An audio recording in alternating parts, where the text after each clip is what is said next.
Alright YouTube, it's time for the Occult, video 133. Now there are a few links in the description to basic information about some of these things on New England megaliths and other remains. Now I'll also include a link to a sort of speech given by one individual. I can't remember his name. I should probably have looked that up before the video, but that's okay. You'll see it in the description here on YouTube regarding some of the stone mounds and so for the mound builders. And some of the remains in New England as well, megalithic in nature, so-called megalithic. Of course, a simple, sort of single-room structure, 5 feet tall by maybe 10 feet deep, made out of rocks, is not really a megalith, so to speak. It's just an out-of-place sort of archaeological remain. Now, I'll drag in here my own training here in Vermont, of course, within archaeology and so forth. The stone remains that we have here, called cairns, or just remains in general. There are several in this state. There are others scattered around the New England and northern New York region. They are often on mountainsides. They're in particularly remote locations. The idea that they're astrological in nature, I believe, has been largely debunked upon the notion that the areas that they were built in were old growth, deep forest at the time, actually, that they were built. The one over near Woodstock, where I grew up, it's only a few miles from there. It's on a hillside deep in the woods. I've actually been inside of it.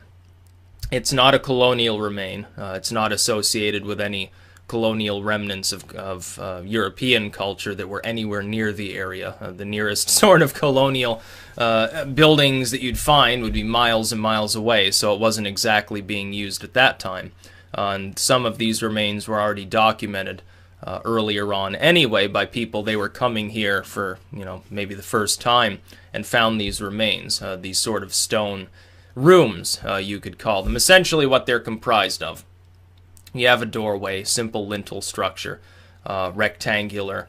Inside, a modern human typically would hunch over because they could be taller than the roof, like myself. Obviously, being more than 6 feet tall, I couldn't stand up straight in them. They're perhaps 6 to 10 feet wide and 10 or more feet deep, built into hillsides usually, flat coverings on top. There are no petroglyphs or anything of that nature, it appears, within at least most of them, although there is some scrawling upon one that may or may not even be from when it was made. It could be something totally modern. Here in this state, what's happened with these remains, and I'll get into my opinion of how they got here, who built them, in a moment. Generally, they're sort of left alone. They're not even really studied. There are no real excavations taking place around them because they're claimed as Native American remnants. Now, if you know anything about the natives that inhabited this particular area, the tribes here, Abenaki and so forth, they did not build such structures. They had no use for such structures. They have no oral tradition about having made these structures. That's just a sort of power play by these tribes, essentially. I happen to disagree with them. I happen to believe that archaeology should not always necessarily bow before the whims of so-called native people. I don't. And I say this as someone who supposedly has some Abenaki blood from the region. I think science is more important than that, than preserving some remain that you don't even know why it's there because you're not even allowed to dig around it and study it. I think if you conducted excavations around them, you'd find, in my opinion, that these are European remains from earlier groups of Europeans prior to full colonization that made it over here. Some sort of group that probably got into New England at some time. It might have been Irish explorers in some of their sort of Catholic, their monk traditions. They have ideas about having explored faraway lands. It could have been Vikings. It could have been any number of people. I happen to think that probably Irish is the most likely myself, Irish or Welsh travelers. They came and they built structures that were roughly similar to what you see in the British Isles, actually. Could have been Scottish as well. Some people drag in some of the conspiracy stuff. Oh, it was this group of Freemasons taking the Holy Grail to the New World, and they also did Oak Island. Well, I've already talked about Oak Island. I do think that it's artificial, although it's not clear that the hole they're currently exploring is even the same hole they originally dug out back in the colonial era, so I'm not sure how much it's worth trying to look into it. I think that the handful of remains that have been supposedly found there are evidence that there's something there. I don't think it's the Holy Grail. I don't think it's the Ark of the Covenant. I think some pirate or some group of British people buried a bunch of treasure there and left it, and happened to have a drainage system installed so that nobody could get at it unless they knew how to actually dig in from the side and not be total ass fucks about it. As far as the cairns or whatever they may be here in New England, I do associate them with the mound builders insofar as the people, the mounds, oddly enough, basically end where these stone structures begin. And the mound builders, of course, died out. I think that's quite mysterious, too. I look at Serpent Mound and some of these things that we know to be old. We know them to be artificial. It's kind of obvious. The general prevailing wisdom among many within archaeology is that many of those mounds actually are not artificial at all. They were created by the drainage of water off of the plains or something, creating these mounds. But when you find them in proximity to mounds that you know not to be natural, that you know to be artificial, they show clear evidence of that. You've got remains, you've got burial remains and tools and things, copper instruments. You as well have straight lines, often petroglyphs and so forth. That, to me, it leads me to believe that most of them are artificial. Some may be natural. That's entirely possible. Of course, hills do form in nature, but many of them, no, they're not. They're artificial. Then you go east, you come here, and you find these stone monuments. They have nothing in common with any native tradition that I know of, unless you wish to go all the way out to the Hopi or something like that, or down to see Montezuma's castle, or one of these similar structures that aren't necessarily made of the same materials or in the same form, but they have some overlapping similarity. So unless somebody wishes to suggest to me that a group of Hopi Indians or other western coast tribes came all the way to the eastern coast to New England to build these for no reason, I think it's more safe to assume that this is some early... It makes sense that it would be in this particular location. It makes sense that it would be here in this area, because it would be closer to Europe. It would have been perhaps the first place they would have landed if they were departing from the British Isles. They would have landed here. They would have gone inland in search of, exploration, goods, and so forth. Maybe they were trying to get back. Maybe they just said, this is a virgin land. We're just going to settle here. And so they moved around. They did their nomadic thing, and they were basically regressed to hunter-gatherers, made these stone monuments. At some point, they died out, and their remains could be completely decimated by now. You wouldn't necessarily know who made them. I think if you look at like the main penny, perhaps we have a link to who created these things. It's like the Kensington stone, which isn't a megalith. It's just an archaeological relic. I happen to believe that when that one dude, that geologist, took a look at it and said, yes, indeed, this is hundreds of years old, I believe that. Because I'm going to assume that if he studied geology, he probably knows what he's talking about when he's dating the age of a rock inscription. I believe that it's a genuine remain. I do not believe that it's a hoax. It doesn't, to me, appear to show signs of being a hoax. I'd have to go physically examine it myself in order to be sure. But reliable enough witnesses to suggest that it's real, I think it just makes sense. To me, anyway. It makes sense that it could mark some actual expedition. If we know that certain groups of Europeans probably found their way at least up into the Canadian regions at the time, why couldn't they have gone further? Then we have, like, the Newport Tower. Now, the Newport Tower, as far as I can tell, is a colonial remnant.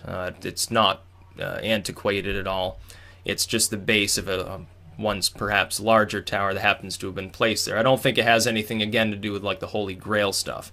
Then you have America's Stonehenge, which is probably the most famous in this region. It's funny because more people know about America's Stonehenge, thanks to In Search Of and so forth, than they know about these actual legit archaeological remains that we can say are old. We don't know who created them necessarily, but we can say they're quite old.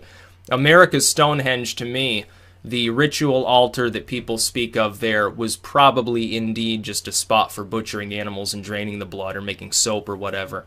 I think it's recent. I think it's colonial era. Specifically, not that much older than when people first began actually speaking about it, because otherwise we probably would have found some mention of such remains, because the area had already been settled long before. People would have been aware of it if it had been present. The fact is, this was probably a processing center of some sort some time before that. The people who first found it, of course, dicked around on the site and actually moved things around, so good luck trying to figure out exactly what's going on there. So I think the most interesting sites are the ones that it seems the fewest people know about, and which are actually quite small, scattered around, and not frequent in number. There are I think, about a dozen of them scattered around New England. And those are the simple stone monuments that have been made for some purpose. They do not appear to have been used for burials. They don't appear to have been used for food storage.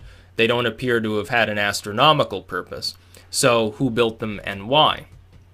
Another possibility is that if some migrant group from Ireland, from Wales, from the Viking lands did make it here and built these things, maybe they planned to use them as burial sites, only to repeatedly be harassed by the native people, moving from place to place, continuously rebuilding these same monuments in much the same form wherever they went, until eventually they exhausted themselves and die, or interbred with natives, or perhaps built a ship and went back to Europe, or something along those lines, with an oral history that would have been largely forgotten, potentially.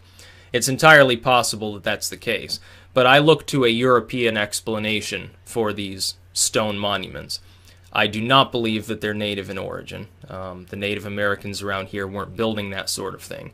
If we're looking to the mound builders and some of these other remains, we are looking at Mesoamericans. Those we know to be Mesoamerican remains, quite clearly. This particular style of monument, though, much like Newport Tower or America's Stonehenge, is not Mesoamerican. And unlike Newport Tower or America's Stonehenge, where there's pretty good indicators that they're fairly modern, in the human terms, of course, these predate that sort of colonial era. I believe they were built by some rogue group of Irish or Welsh or Scottish explorers, possibly Vikings, somebody along those lines. Then again, there's always the vague possibility that even earlier than that, some random group of people washed out by a storm were going in the wrong direction and ended up here 1,000 years before that happened. It's not so difficult to think of that being a possibility. If they were supplied properly, they could have made the voyage. It would have been difficult, but if you have all sorts of people blown out to sea from time to time, it's entirely possible one of them made their way here. What if we suddenly find the remains of a trireme right off the coast of New England? It would practically rewrite all of human history. It'd be, I mean, the effects would be widespread in archaeology as well as in human society itself. And it could happen. We've had these sort of overthrows of human thought before. For most of science, we thought Troy was just a myth. Oh, it never existed. It's a story. We now know, of course, Troy quite literally did exist. The story is technically true. Maybe not all aspects of it. They were blown out of proportion. Does that mean, by the way, and here's an interesting question to pose to people who are interested in thinking about this sort of thing, does that mean that the Odyssey has a kernel of truth to it? Does that mean that Odysseus was an actual real person? That the events there were, minus some of the the supernatural stuff, were actually real?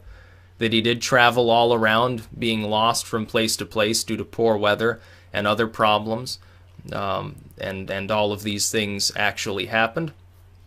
I think it's a possibility myself. I think it's entirely possible that that's actually true. That's about all. Peace out.